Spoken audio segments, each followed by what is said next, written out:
क्या हुआ? इन्वेस्टिंग सीखना है? आप ना बहुत लकी हो। कुछ साल पहले जब मैंने इन्वेस्टिंग शुरू की थी ना, तो मेरे पास बस बुक्स और मैगजीन्स होती थी, लेकिन आप इस तरह के वीडियोस से सीख सकते हो। Welcome to our new series learn with Upstox. अब आप चाहे स्टॉक्स में इन्वेस्ट करना चाहते हो, म्यूचुअल फंड्स में, गोल्ड में, आईपीओज में या रियल एस्टेट में, हम ना आपको सब कुछ बहुत सिंपल तरीके से एक्सप्लेन करने वाले हैं। तो चलिए शुरू करते हैं। और आज के इस वीडियो में हम ना जितने भी पॉपुलर इन्वेस्टमेंट ऑप्शंस हैं उनको डिस्कस करने वाले हैं।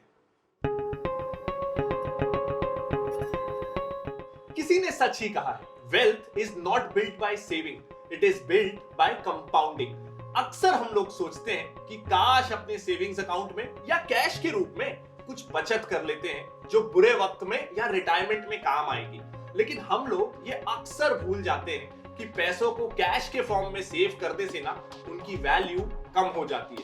ये इन्फ्लेशन की वजह से होता है, जब चीजों के दाम महंगे हो जाते हैं। इसको ऐसे समझिए कि 2002 में जो चीजें आपको 1000 रुपए के अंदर खरीद सकते थे, क्या वही चीज आप आज उसी प्राइस में खरीद सकते हैं क्या? नहीं ना।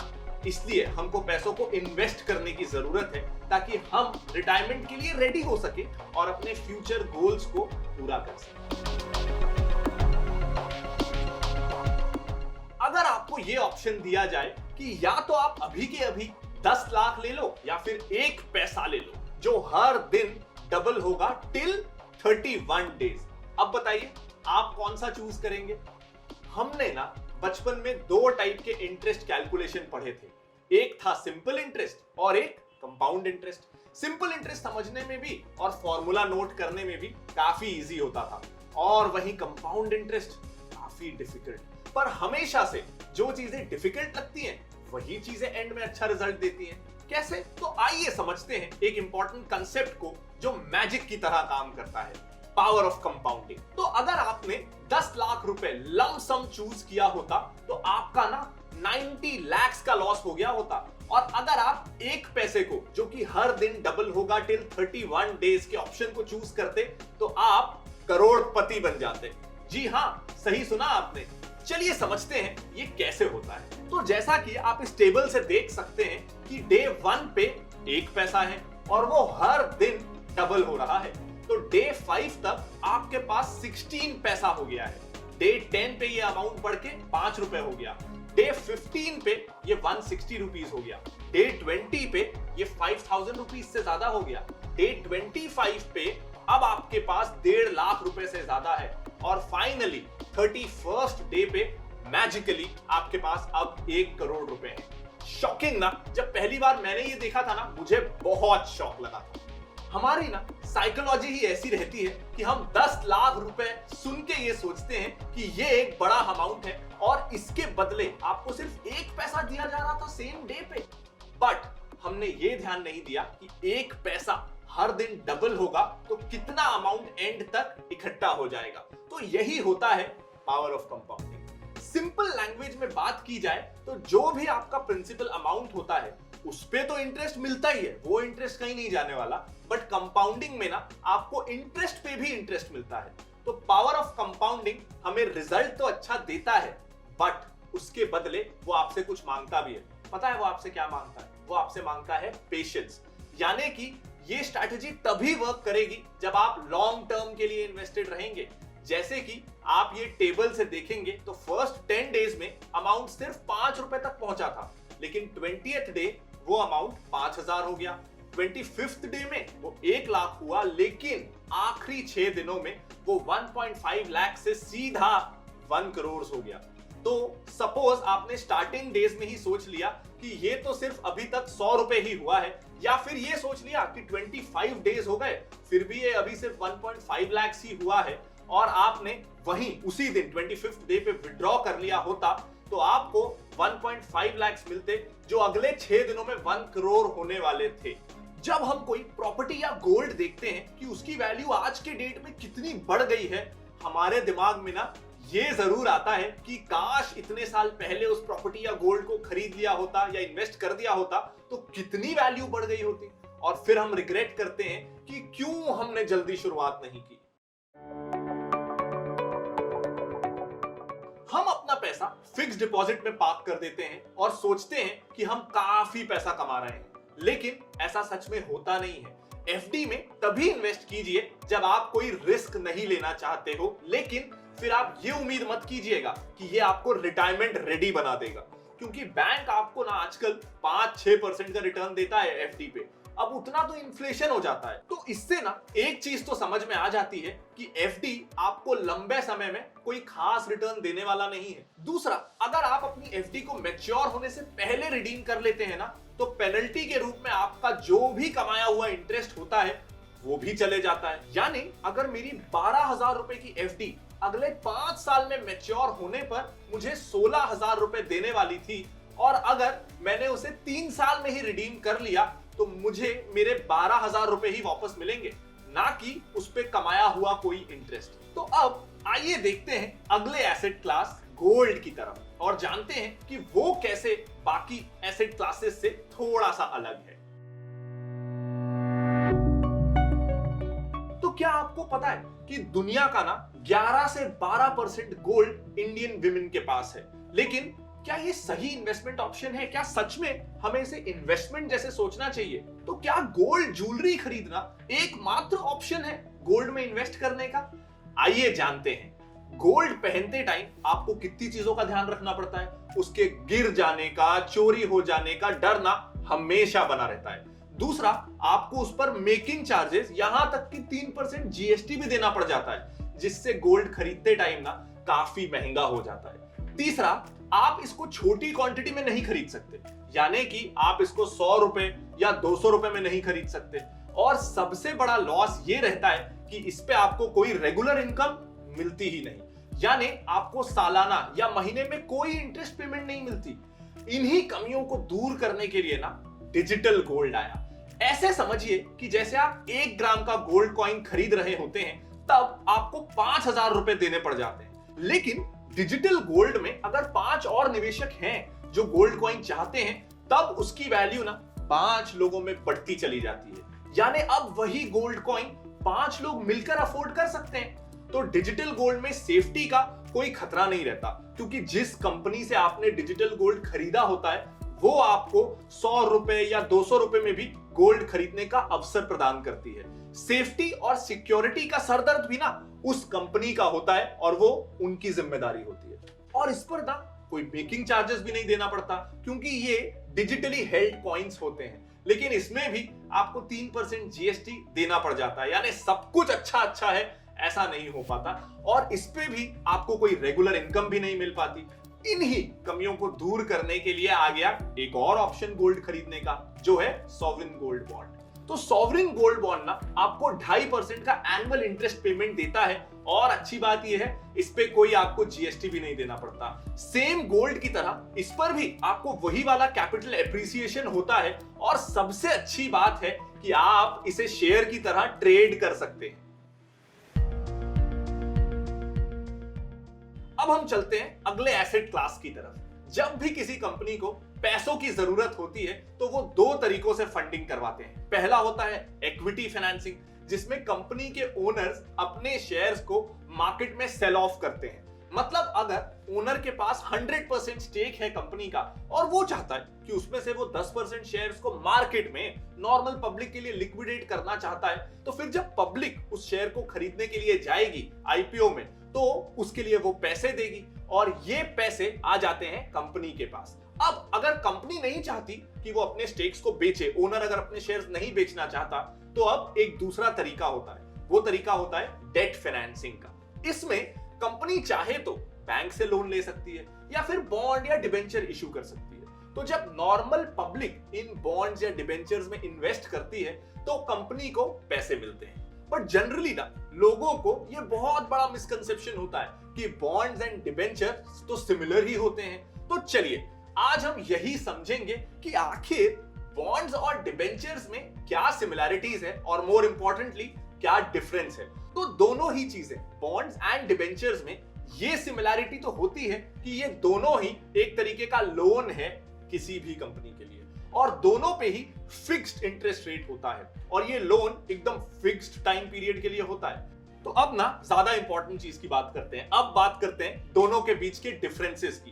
तो बॉन्ड जनरली सिक्योर्ड लोन की कैटेगरी में आते हैं। इसका मतलब यह है कि कंपनी बॉन्ड्स जब इशू करती है तब वो पब्लिक को कोलैटरल में कुछ रखती है, ताकि कल को अगर कंपनी पे ना कर पाए तो उस पब्लिक को कोलैटरल यूज करके अपने पैसे रिकवर करने का मौका मिल सके। वहीं दूसरी तरफ डिबेंचर्स ना सिक्योर्ड भी होते हैं और अनसिक्योर्ड भी होते हैं।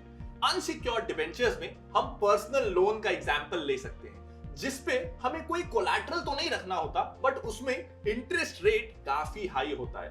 इवन अगर कंपनी कल को लिक्विडेट होने वाली होती है तो हमेशा कंपनी के एसेट से रियलाइज होने वाला पैसा पे करते वक्त बॉन्ड होल्डर्स को ना फर्स्ट प्रायोरिटी दी जाती है, और फिर आते हैं सिक्योर्ड डिबेंचर होल्डर्स, और फिर आते हैं अनसिक्योर्ड डिबेंचर्स। अब ना हम बात करते हैं अगले एसेट क्लास की, जो बहुत तेजी से पिछले कुछ सालों में इंडिया में पॉपुलर हुआ है। जनरली हम जब म्यूचुअल फंड्स में इन्वेस्ट करते हैं तो हमें यह लगता है कि हम सिर्फ शेयर बाजार में निवेश कर रहे हैं, बट ऐसा है नहीं। हम म्यूचुअल फंड्स के through gold, real estate, debt instruments and equity में भी इन्वेस्ट कर सकते हैं। तो ये चारों में आप म्यूचुअल फंड के जरिए इन्वेस्ट कर सकते हैं। लेकिन ज्यादातर म्यूचुअल फंड में रिस्क और रिटर्न की जब बात होती है तो लगता है कि रिस्क ज्यादा है, वोलैटिलिटी ज्यादा है, तो रिटर्न भी ज्यादा है, थोड़ा ऊपर नीचे हो सकता है। तो ये सारी चीजों की बात होती है इक्विटी म्यूचुअल फंड्स के कंटेक्स्ट में, यानी शेयर बाजार में जो एमएफ पैसा लगाते हैं उसके कंटेक्स्ट में। अब जानते हैं कि ये म्यूचुअल फंड्स जो है ना, ये वर्क कैसे करते हैं। जब अगर आपको 20,000 रुपए लगाने हैं और आप खुद इन्वेस्ट करना चाह रहे हैं, या फिर एडवाइजर के थ्रू, और उन्होंने आपको बोल दिया है कि एमआरएफ या पेज इंडस्ट्रीज या और किसी कंपनी का शेयर ले लो, तो अब ये एक एक शेयर ही ना 80,000 का है, तो वो एक शेयर ही आपके 20,000 के बजट के ऊपर हो जाता है। अब आपको तो लगाना ही 20,000 रुपए है, तो आप कैसे खरीदेंगे एमआरएफ जैसे शेयर को? आप नहीं खरीद पाएंगे। तो ये एक प्रॉब्लम है डायरेक्ट या फिर एडवाइजर्स के थ्रू जाने में। लेकिन म्यूचुअल फंड क्या करता है? म्यूचुअल फंड आपसे 500 रुपए लेगा और किसी और से वो 500 रुपए और लेगा, और ऐसे रेस हो गए कई लोगों से 50,000 रुपए। मान लीजिए 100 लोगों से म्यूचुअल फंड ने 500 रुपए ले लिए, और ऐसे कुल मिला के म्यूचुअल फंड के पास आ गए 50,000 रुपए। अब उसने 2 शेयर खरीद लिए पेज इंडस्ट्रीज के। तो अगर आप अकेले होते तो आप पेज इंडस्ट्रीज का शेयर तो खरीद नहीं पाते, वो आपके बजट के ऊपर हो जाता। लेकिन अब आपके जैसे 100 और लोग मिल गए और सबने मिलके पेज इंडस्ट्रीज के 2 शेयर्स ले लिए। अब 100 लोग हैं लेकिन शेयर्स तो 2 ही हैं, तो वो बटेंगे कैसे, स्प्लिट कैसे होंगे? तो इसके लिए एमएफ वो 2 शेयर्स खुद खरीद लेगा म्यूचुअल फंड अपने नाम पे, और आपको ना वो शेयर्स नहीं देगा, वो म्यूचुअल फंड के यूनिट आपको देगा। यानी कि मान लीजिए कि 25-25 हजार के 2 शेयर्स खरीदे गए, तो 50,000 का टोटल इन्वेस्टमेंट हुआ। अब 100 लोगों ने वो पैसा लगाया था, तो आपको वो फंड 500 रुपए का एक एक म्यूचुअल फंड यूनिट दे देगा, ताकि आप सब कलेक्टिवली मिलके वो 2 शेयर्स के को होल्डर्स या को ओनर्स बन जाए। तो म्यूचुअल फंड ये काम करता है कि थोड़े पैसों में आपको ज्यादा कंपनी में इन्वेस्ट करने का मौका देता है, जो आप डायरेक्ट अगर इन्वेस्ट करते ना तो आप नहीं कर पाते। अब ये म्यूचुअल फंड करता कैसे है? वो ना एक फंड मैनेजमेंट कंपनी बनाता है जिसे एएमसी कहा जाता है। वो कंपनी एक फंड को लॉन्च करती है, फिर लोगों से पैसे मंगाती है कि मान लीजिए उन्होंने एक मल्टी कैप फंड लॉन्च किया है, तो ये फंड हर तरह की छोटी और बड़ी हर टाइप की कंपनी में इन्वेस्ट करेगा। तो हमारे पास ये एक्सपर्ट्स हैं जो आपका पैसा मैनेज करेंगे, इनका ये ट्रैक रिकॉर्ड है। हम आपको ये विश्वास दिलाते हैं कि हम एक अच्छा रिटर्न देंगे, और इस तरह की बहुत सारी बातें की जाती हैं। फिर जो भी लोग इंटरेस्टेड होंगे, आपके मेरे जैसे और बहुत सारे लोग, कोई 500 लगाएगा, कोई 1000 लगाएगा, कोई 20,000 लगाएगा, और इस तरीके से एएमसी के पास पैसा इकट्ठा होता चला जाएगा। तो ऐसा करके जितना पैसा इकट्ठा हुआ उसे कहते हैं AUM, यानी कि एसेट्स अंडर मैनेजमेंट। तो एसेट्स अंडर मैनेजमेंट यानी कि टोटल पैसा। तो मान लीजिए अब की बार आपने 2,000 सबसे लिए और टोटल 50 लोग थे, तो अब टोटल AUM हो गया 1 लाख का। अब वो AMC एक फंड मैनेजर अपॉइंट करती है, जो कि एक एक्सपर्ट होता है शेयर्स को पिक करने में। तो वो अब इस 1 लाख रुपए को कहां कहां इन्वेस्ट करना है इसकी एक स्ट्रैटेजी बनाएगा। 10,000 किसी शेयर में, 5,000 किसी और शेयर में, ऐसे करके वो लाख रुपए को इन्वेस्ट कर देगा शेयर बाजार में और आपको मिल जाएगा उस म्यूचुअल फंड स्कीम के यूनिट्स, जिसे आप जब चाहें तब बेच सकते हैं। 2 दिन में पैसा ना आपके अकाउंट में आ जाएगा। अब जैसा कि हमने म्यूचुअल फंड के कंसेप्ट के बारे में समझा, जिसमें बहुत सारे लोग एक म्यूचुअल फंड कंपनी को पैसा देते हैं और फिर फंड मैनेजर उसे अलग अलग कंपनीज में एलोकेट करता है, तो यहां तो रिस्क डाइवर्सिफाई हो जाता है। बट अब ना हम बात करते हैं डायरेक्ट इक्विटी की, जिसको हम कहते हैं शेयर बाजार में निवेश या स्टॉक मार्केट इन्वेस्टमेंट्स। तो यहाँ पे आप किसी एक पर्टिकुलर कंपनी के शेयर्स में इन्वेस्ट कर रहे होते हैं, जिससे ना आपको उस कंपनी की पार्शियल ओनरशिप मिल जाती है। जी हाँ, अगर आपने रिलायंस का शेयर खरीद लिया तो आप भी रिलायंस के पार्शियल ओनर हो गए। बट जनरली लोगों के दिमाग में ना ये डर हमेशा रहता है कि स्टॉक मार्केट तो रिस्की है, इसमें बहुत सारा रिस्क है। तो ऐसे में क्या सच में आपको शेयर बाजार में या स्टॉक मार्केट में डायरेक्टली बिना किसी एक्सपर्ट की मदद के इन्वेस्टमेंट करना चाहिए? क्या स्टॉक मार्केट में डायरेक्ट इन्वेस्टमेंट का कुछ फायदा है भी या नहीं? तो जैसा हमने देखा कि इक्विटी, चाहे वो म्यूचुअल फंड हो या स्टॉक्स, दोनों ही, क्योंकि वो इक्विटी है तो वो बॉन्ड्स, डेट या एफडी से ज्यादा रिटर्न्स तो देते हैं, लेकिन हमको कंपैरिजन करना है डायरेक्ट इक्विटी का एमएफ से। तो अब अगर हम डायरेक्ट इक्विटी और म्यूचुअल फंड इन दोनों को कंपेयर करें ना, तो कंपैरेटिवली यस, स्टॉक्स में थोड़ा रिस्क ज्यादा होता है। बट वहीं अगर आप शेयर चूज करते हैं तो रिटर्न्स भी उतने ही अच्छे होते हैं जैसा आपने शेयर चूज किया है उसके हिसाब से। यहाँ पे ना रिटर्न्स आपके हाथ में होते हैं। इवन स्टॉक्स में आपको एमएफ से ज्यादा कई बार लिक्विडिटी भी मिल सकती है, क्योंकि अगर आपके मान लीजिए म्यूचुअल फंड में 20 स्टॉक्स हैं, जिसमें से आप किसी 2 स्टॉक में इन्वेस्ट नहीं करना चाहते, तो स्टॉक्स में आपके पास ये ऑप्शन है कि आप उन 2 स्टॉक्स को मत खरीदो। अगर आप म्यूचुअल फंड में इन्वेस्ट कर रहे हैं तो फंड मैनेजर ने आपका पैसा जिस स्टॉक्स में लगा दिया, अब हो सकता है उसने 10 स्टॉक्स पे पैसा लगाया जिसमें से 2 आपको पसंद नहीं है, तो आप कुछ नहीं कर सकते। आपको वो 10 स्टॉक्स में ही आपका पैसा लगा है और वही आपकी किस्मत है। बट वहीं अगर आप जब डायरेक्टली स्टॉक्स में इन्वेस्ट कर रहे हैं, तो कब किस शेयर से निकलना है, कब पूरा बाजार से ही निकल जाना है, कब किस शेयर में पैसा लगाना है, ये टाइमिंग पूरे आपके हाथ में होती है। तो डेफिनेटली रिस्क ज्यादा है क्योंकि डिसीजंस आप ले रहे हैं, लेकिन अगर आपको नॉलेज अच्छी है तो रिटर्न्स भी ज्यादा मिल सकते हैं। कंडीशन ये है कि आपको नॉलेज होनी चाहिए। अब बात करते हैं रियल एस्टेट की। रियल एस्टेट को ना हमेशा से एक कन्वेंशनल और पॉपुलर एसेट इंडिया में माना जाता है इन टर्म्स ऑफ इन्वेस्टमेंट। अगर आप कोई घर खरीदते हैं तो डेफिनेटली उसकी वैल्यू टाइम के साथ तो बढ़ेगी ही, और साथ ही आपको रेंटल इनकम भी मिल सकती है। बट हिस्टोरिकली देखा जाए ना, तो रियल एस्टेट ने 9 to 10% का ही रिटर्न दिया है पर ईयर। इसके साथ इसमें 2 मेजर प्रॉब्लम्स भी हैं। फर्स्ट ऑफ ऑल, आप अपनी स्मॉल सेविंग्स जो हैं उसे यूज नहीं कर सकते। आपको अमाउंट लैक्स में या करोड़ में रिक्वायर्ड होगा। इसके साथ रियल एस्टेट में आपको लिक्विडिटी की प्रॉब्लम आती है, यानी कभी आपको बेचना हो तो महीनों लग जाते हैं। ऐसा नहीं है कि आज सोचा और कल बेच दिया, आपको महीनों लगेंगे एक बायर ढूंढने में, और अगर लैंड कहीं रिमोट जगह पे है ना, तो फिर भूल ही जाइए। बट उस घर का क्या जिसमें आप रहते हो, जिसे आप अपनी पर्सनल कैपिटल का पार्ट मानते हो, तो क्या महंगा घर खरीदने से आपकी पर्सनल कैपिटल इंक्रीज हो जाएगी?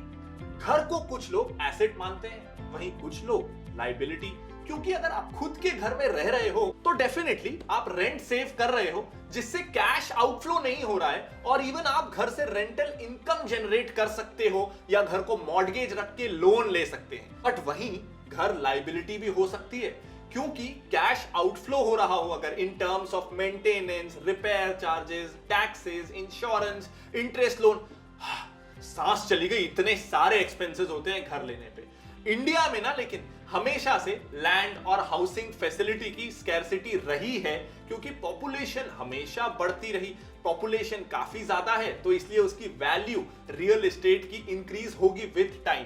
बट आज की डेट में जब आप रियल एस्टेट बाय करते हो, वो बहुत सी एमिनिटीज के साथ आता है, जैसे कि क्लब, गार्डन, पूल, ये जो आजकल वर्ल्ड कॉलोनीज हैं उनमें। तो इसका ये मतलब है कि आप सिर्फ घर नहीं ले रहे हो, आप एक एक्सपीरियंस बाय कर रहे हो।